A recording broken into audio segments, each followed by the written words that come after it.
السلام عليكم. معكم دكتور مأمون أهرام. راح أكمل معاكم في محاضرات البايوكيمستري الجزء الثاني. أنتم خلصتوا مع الدكتورة ديالا البيسكس تبعت البايوكيمستري مع تركيز كتير على الستركشر of carbohydrates, structure of lipids, structure of amino acids and proteins. اللي راح نعمله هلا إنه نحط الأشياء هيك على بعض بمحاضرة إن شاء الله بتكون ممتعة، لأنه هلا رح نشوف مثلا نبدأ نتكلم عن structure of certain proteins، ورح نشوف ليش هدول البروتينز فيهم هاي الأمينو أسيدز، شو هو significance تبع هذا الأمينو أسيد، شو بيصير إذا تغير هذا الأمينو أسيد لإشي تاني. فرح نربط الأشياء على بعض. هون رح ندخل في محاضرات structure function relationship. هاي المحاضرات رح تكون مقسمة إلى عدة أقسام.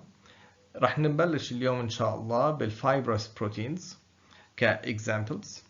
رح نتكلم على globular بروتينز، ورح نضرب 3 أمثلة على الجلوبولار بروتينز اللي هم الميوغلوبين، هيموغلوبين and immunoglobulins.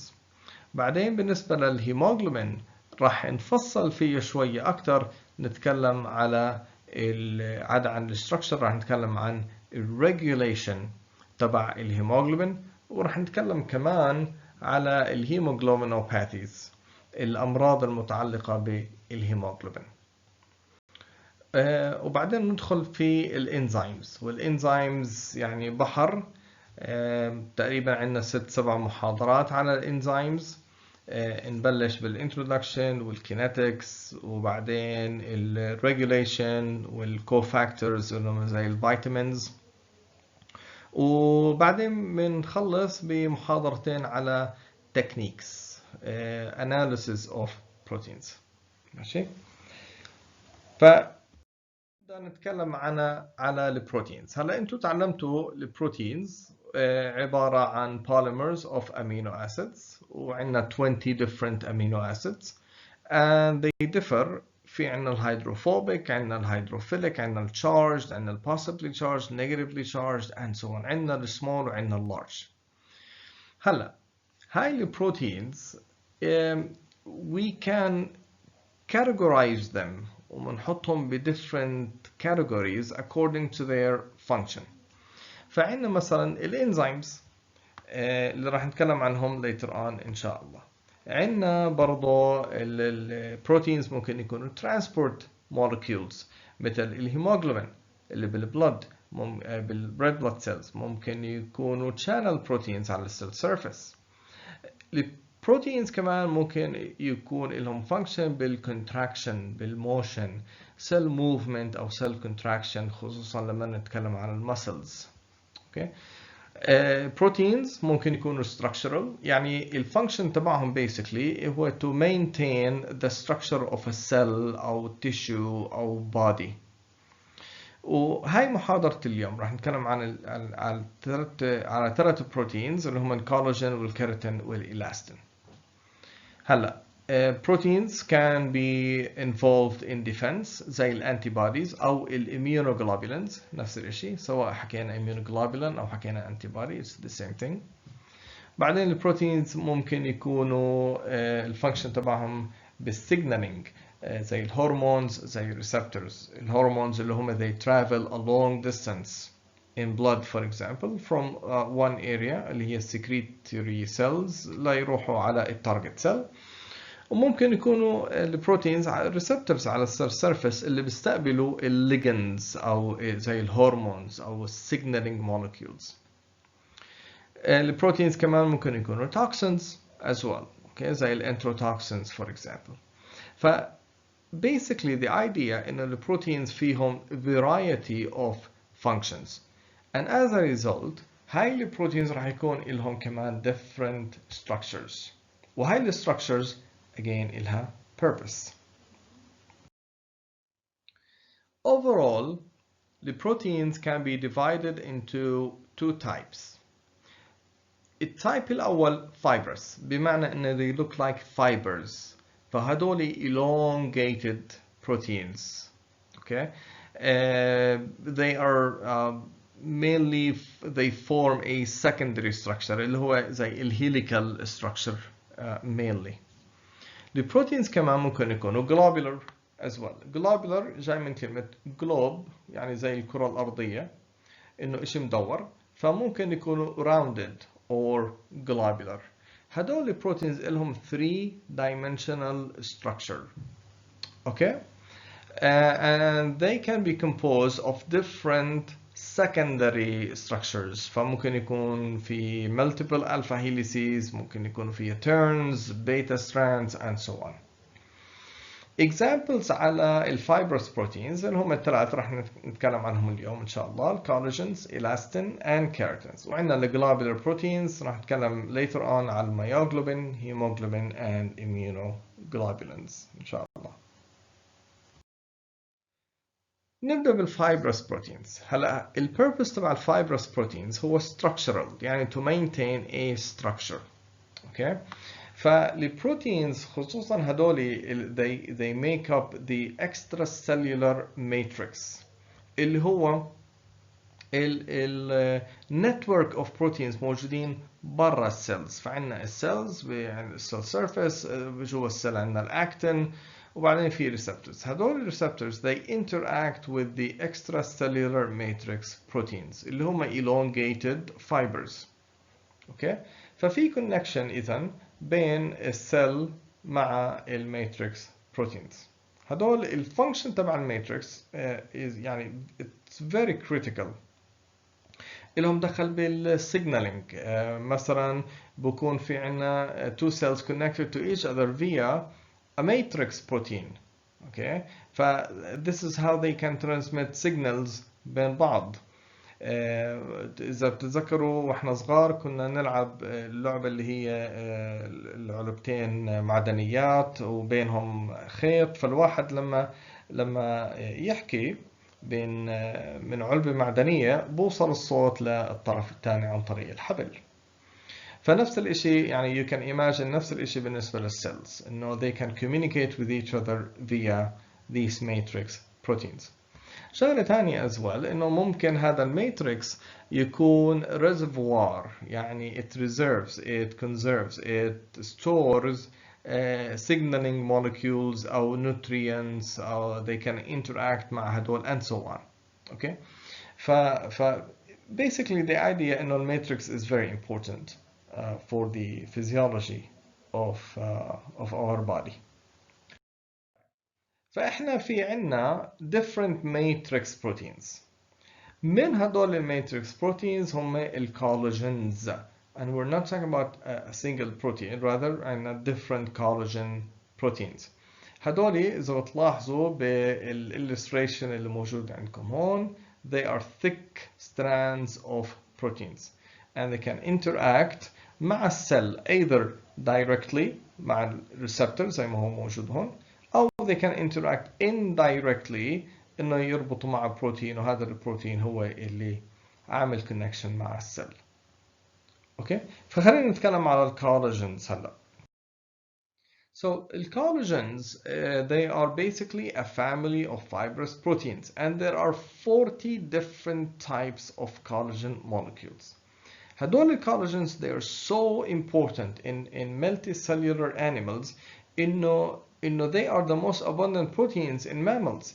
يعني they make up 25% of the total protein mass, which is a lot. That tells you something about collagens. هلا collagens there are different types as I said. They are distributed all over the body. And they are named as type 1 collagen, type 2 collagen, type 3 collagen, and so on. هلا the main function of collagens هو structural support to tissues. So it maintains tissues. يعني integrity تبعت التissue is maintained as a result of these collagen molecules. هلا the primary feature of these collagen molecules هي stiffness. So they are rigid molecules. Okay, very stiff. يعني they عاملين زي الحبل اللي صعب إنه ينتنى. Okay, and they are important for tensile strength. شو يعني tensile strength؟ يعني basically بيعطي قوة against the tension. يعني لو صار في tension على التشو compression for example أو over stretching راح الكولاجين would give strength, would maintain the tissue as is.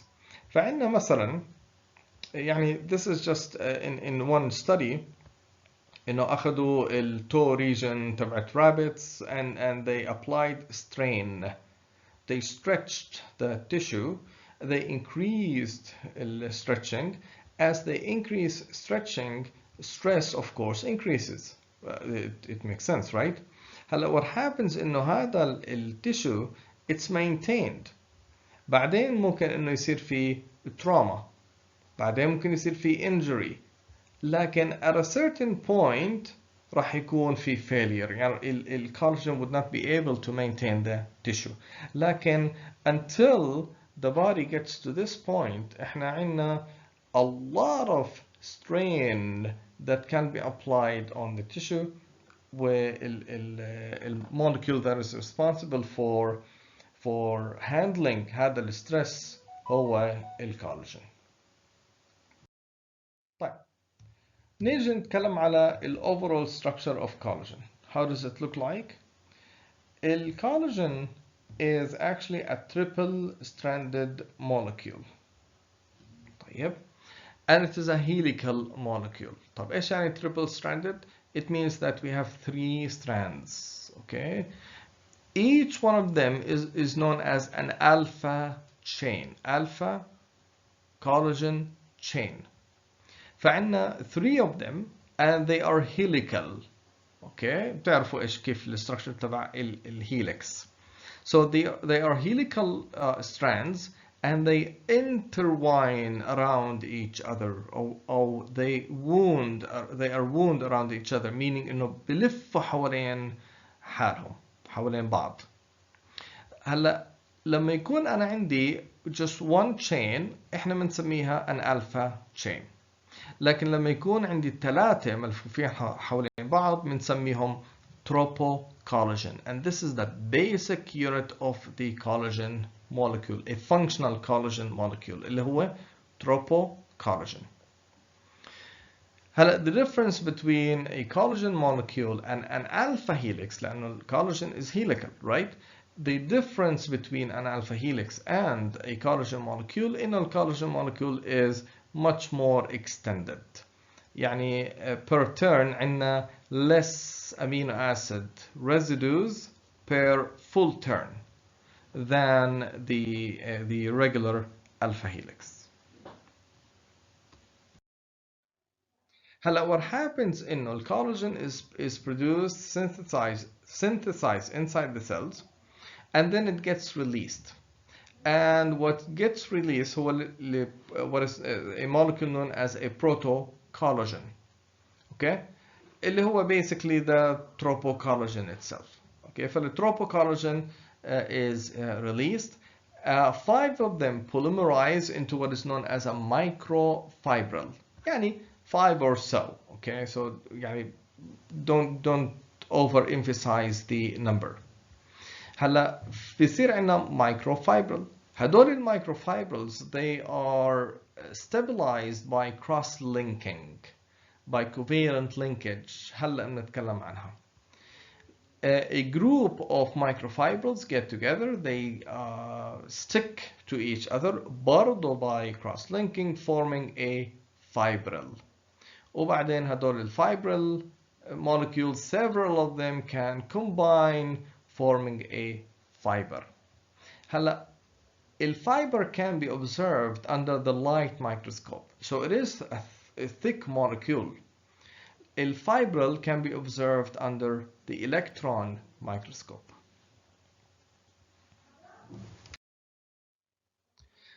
Let's zoom into the molecule. فإحنا إيش حكينا؟ حكينا على overall structure of the molecule. هلا بدنا نعمل إنه helical وإنه 3 strands and so on. هلا خلينا let's zoom into the molecule. خلينا نشوف الامino acids that make up this collagen molecule. So collagens are rich in glycine. 1/3 of all amino acids that make up collagen is basically a glycine. The molecule is also rich with proline. 9% of amino acid residues is basically a proline. 13%, I'm sorry. زائد we have 9% hydroxyproline. So almost 1/5 of all amino acids, 20% that is basically a proline. Okay. Now it's unusual as well that collagen also has hydroxylysine. So there is a lysine amino acid, but it's hydroxylated.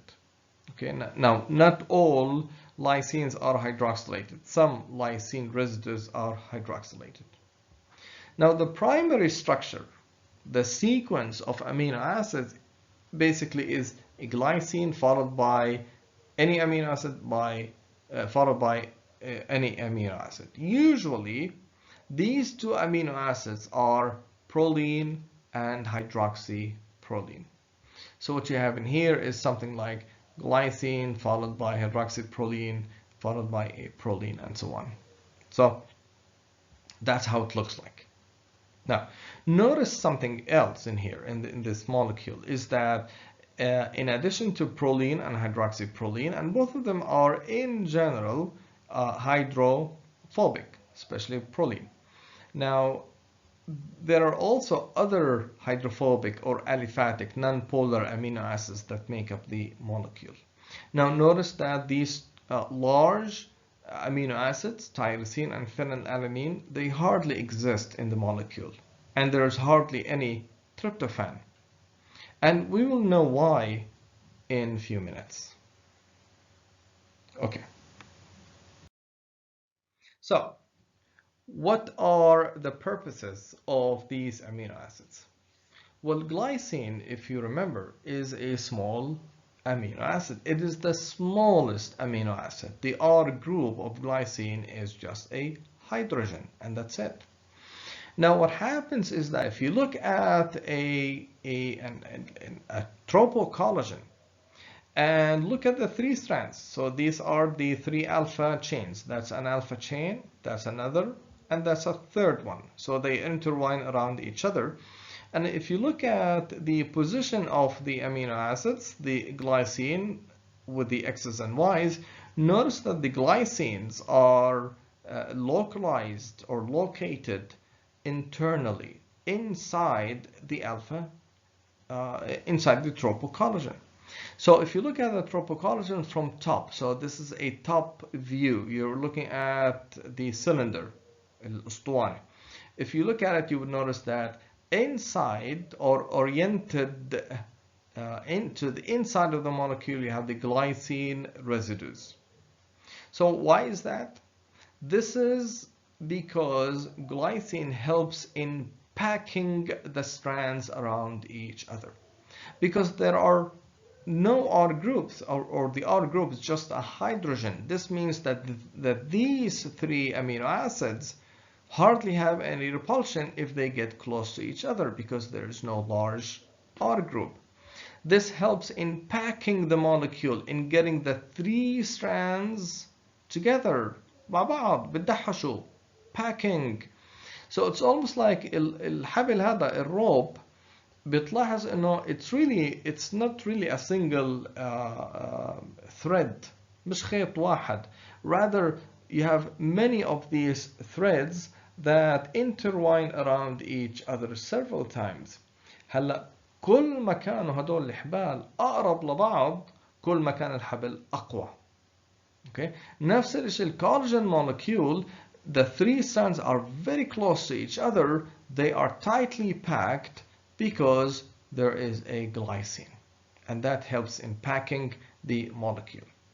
And something else about glycine is that it can rotate freely as an amino acid, and that makes it easier for the 3 strands to form a helical shape and for the 3 strands to intertwine around each other freely and easily.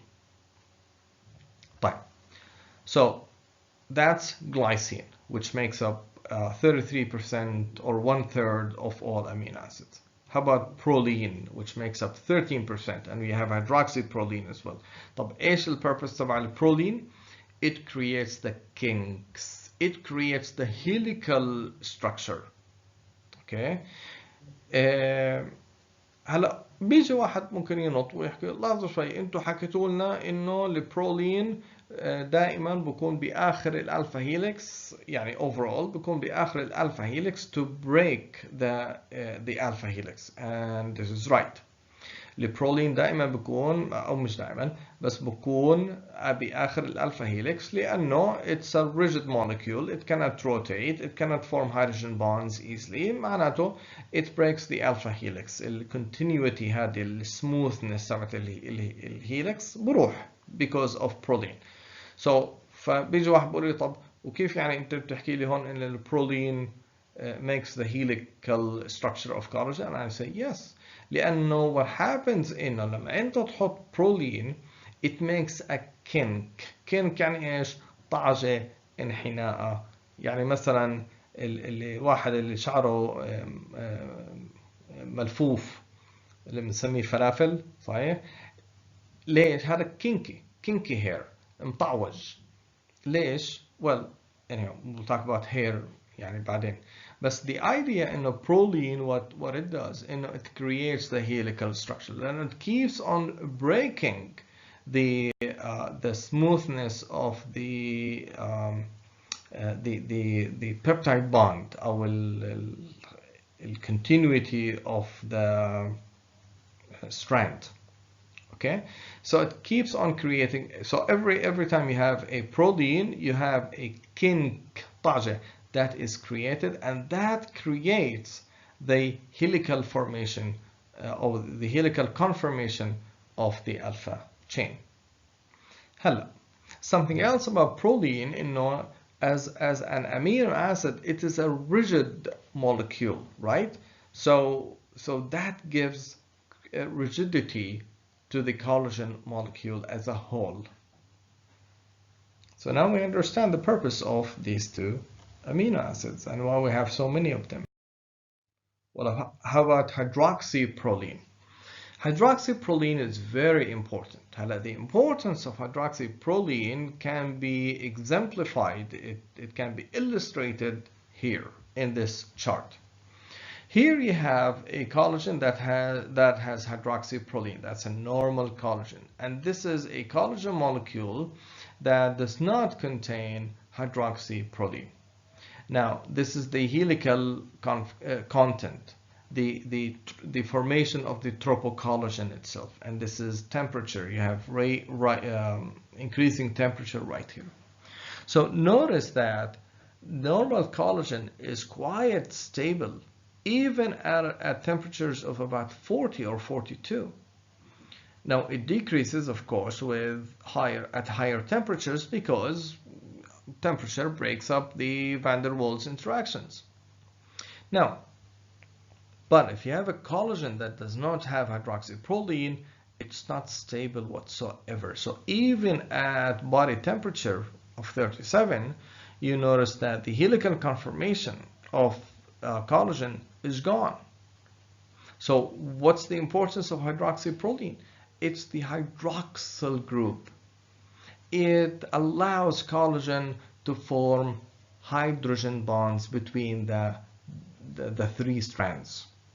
Okay, so not only that glycine packs the three strands together, you have hydroxyproline forming hydrogen bonds between the three strands, strengthening the interaction or getting the three strands even closer to each other.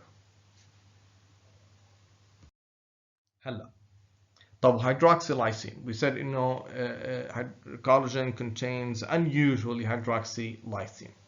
Well, hydroxylysine has two purposes basically. Hydroxylysine can be the site of attaching sugars, linking sugars to the hydroxyl group, so that makes collagen a glycoprotein. Okay, so you can have galactose and glucose attached to the hydroxylysine.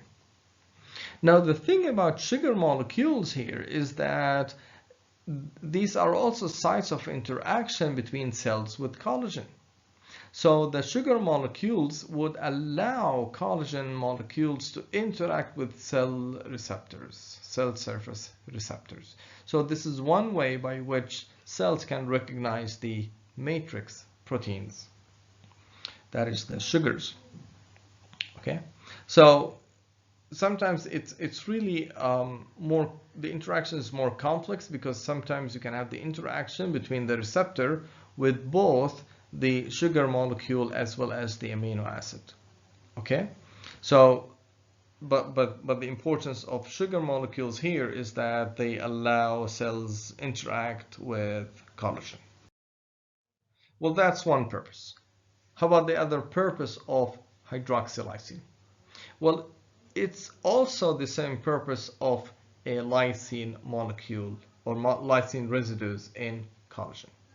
And that is, lysine can be oxidized. Lysine residues as well as hydroxylysine residues in collagen can be oxidized enzymatically to aldehyde derivatives, forming what is known as all lysine. So instead of having an amino group in the R group of lysine, this is removed and replaced by an aldehyde, forming a molecule known as all lysine or aldol lysine, lysine with an aldehyde group. This is the aldehyde group right here. So what happens then? Well, what happens is that this all lysine can interact, can form a covalent bond with another all lysine, or it can form a covalent bond with a lysine residue, or with a hydroxylysine. Hydroxylysine is not shown in here, but there is. You can have this covalent interaction between the all lysine and the hydroxylysine as well. Okay. Now, so remember, you have glycine that packs the three strands together, creating little space between them. Then you have hydroxyproline that allows the three strands to form hydrogen bonds so that they can get even closer to each other. If you have a lot of hydrogen bonds, you have the molecule would be, the strands would be strongly interacting with each other. وبعدين مش بس هيك، عندنا كمان covalent linkage as well between the three strands. فممكن يكون هاي الستراندز within the tropocollagen زي ما هو موجود هون، أو ممكن يكون between one tropocollagen and the other tropocollagen لما يكون عندنا microfibrils أو لما يكون عندنا fibrils أو fibers. هدول cross links هم اللي راح يثبتوا الكولاجين الهاير structure of collagen مع بعض. اوكي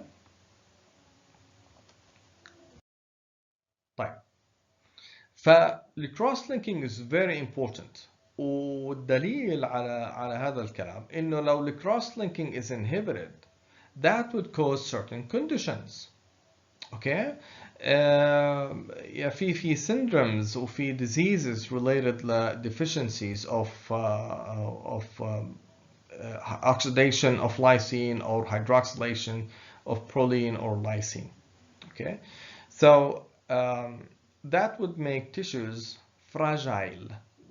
التيشوز remember الكولاجين موجود بكل مكان بالجسم، فالتيشوز اللي بتعتمد على وجود الكولاجين would become fragile. شو يعني fragile؟ يعني easy to rupture, to be damaged. فالسكين مثلا التندنز البلاد فيسلز would tend to tear، يتمزعوا، لانه ما في الكولاجين مولكيولز هذه اللي بتحمي التشو، اللي بتزيد من its ability to withstand stress and tension. It's gone. the tissue would become easy to tear. Now, deficiency of hydroxylation can cause diseases such as Ehlers-Danlos syndrome. Here is a nice little fact. Cross-linking increases with age. So as animals and as humans become older, you have more cross-linking in tissues between the different collagens. And this is the reason why we like to eat lambs rather than older sheep, because the meat of older sheep is hard to cut, right, and to chew, but this meat of lambs is tender. Now, one disease that is related to collagen is known as scurvy, الإسقربوط. And this disease is really it's caused by deficiency of ascorbic acid or vitamin C. وهذا الديزيز دائما كان موجود عند البحارة، فدائما إذا بتشوفوا الأفلام تبعت القراصنة إنه دائما أسنانهم مكسرة. أوكي، السبب إنه they do not ingest enough vitamin C، لأن vitamin C موجود بالفروتس زي الليمون، زي الأورنجز and so on، لكن هم لما يكونوا يبحروا لفترات طويلة أشهر، هاي الفروتس راح تخرب، فما راح يقدروا أو ما راح ياخذوا كفايتهم من الفيتامين سي. طب شو أهمية الفيتامين سي؟ الفيتامين سي مهم جدا لأنه البروتين هيدروكسيليشن بيعتمد عليه. فالديفيشنسي اوف فيتامين سي راح يمنع انه يصير في بروتين هيدروكسيليشن، وبالتالي الكولاجين مولكيول راح يكون فراجايل زي ما ورجيتكم بالسلايد اللي قبلها. Okay, so blood vessels become extremely fragile, teeth become loose in their sockets. يعني في عنا several symptoms associated معه. نيجي نتكلم على الإلاستين. هلا لما نتكلم على الإلاستين دائما هو associated مع الكولاجين. فإذا بنطلع على الextracellular matrix فعندنا احنا cells هي nuclei different cells scattered around or scattered throughout the matrix in tissues. But in these tissues راح يكون عندنا collagen fiber اللي هي thick fibers هدول، right؟ بس حيكون عندنا كمان embedded مع الكولاجين فايبرز elastic fibers، هم هدول thin strands اللي موجودة هون، هذه هي elastic fibers. طيب هلا التيشوز اللي فيها elastic fibers هم التيشوز that need to stretch، زي السكن، زي البلاد vessels، زي اللونجز. اوكي، الايديا عندنا هون انه انا عندي elastic fibers. If these get stretched, okay, and then we release هذا الستريتشنج، ايش راح يصير في التيشو؟ راح يرجع مرة ثانية ويصير هيك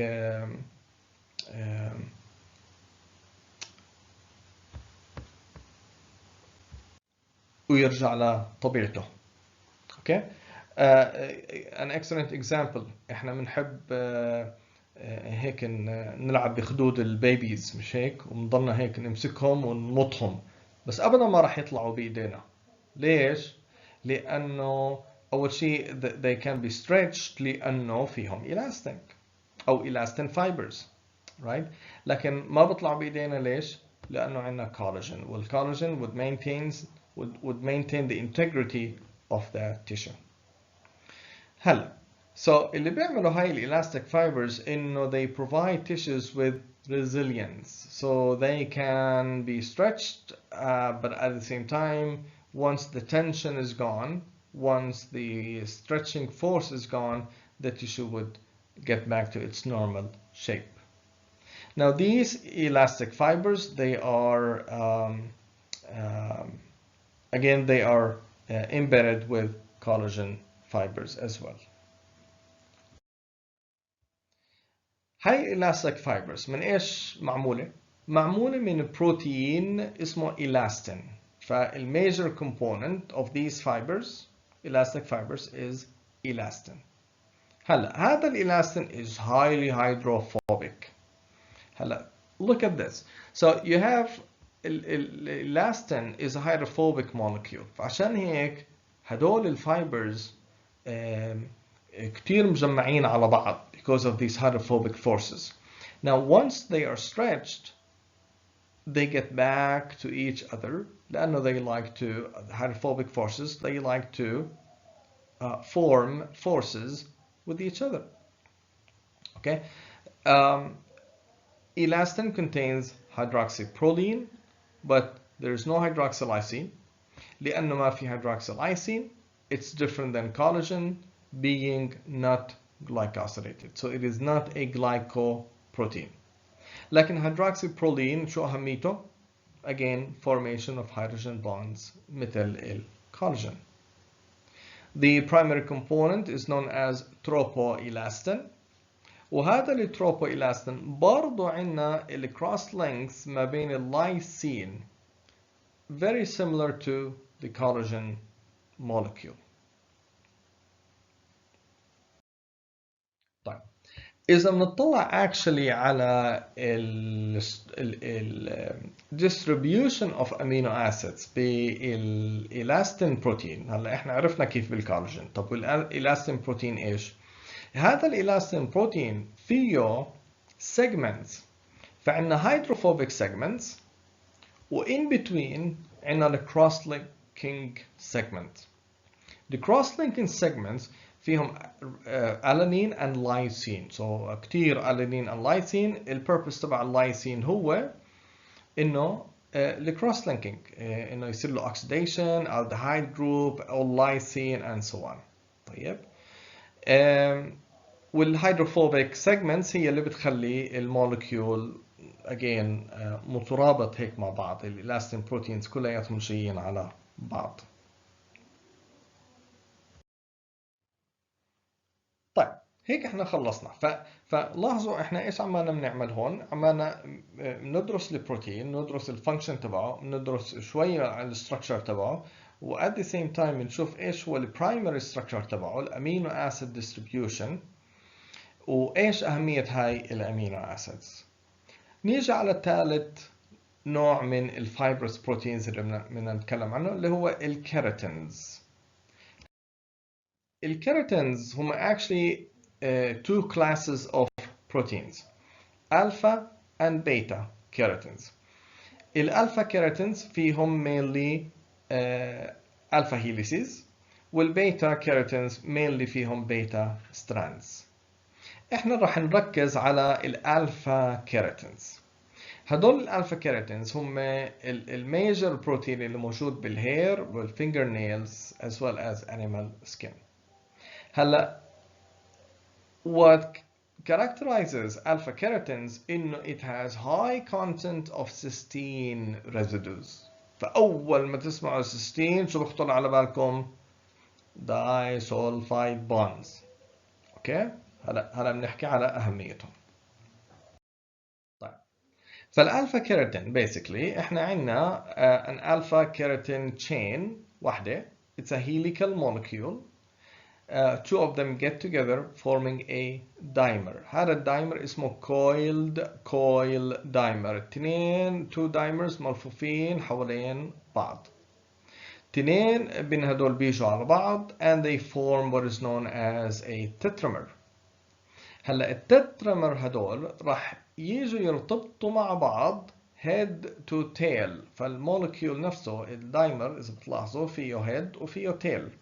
اوكي ما علينا. راح يجوا الhead to tail they would be aligned to each other not perfectly لكن they would align with each other forming a long stretch of keratin proteins forming what is known as a protofilament. هاي البروتوفيلامنت بيجوا تنتين منهم. بيجي واحدة هي الثانية بيجوا تنتين منهم and they form what is known as a protofibril. البروتوفايبرل 4 منهم بيجوا على بعض and they form what is known as the intermediate filament. فلاحظوا أنا عندي 1 2 3 4 كل واحد منهم فيه 2 dimers. Okay. هلا what happens then إنه 8 of these intermediate filaments they cluster together forming a microfibril, and hundreds of these microfibrils get together forming a macrofibril, and these macrofibrils, many of them again they cluster together forming a single hair. So if you look at a single hair, that's basically how it looks like. It looks like, again, a single hair would be composed of a lot of macrofibrils. These macrofibrils are made of microfibrils. These microfibrils are made of intermediate filaments. These intermediate filaments are made of protofibrils. Protofibrils are made of protofilaments. Protofilaments are made of dimers that align head to tail, and each dimer is made of an alpha helical keratin molecule.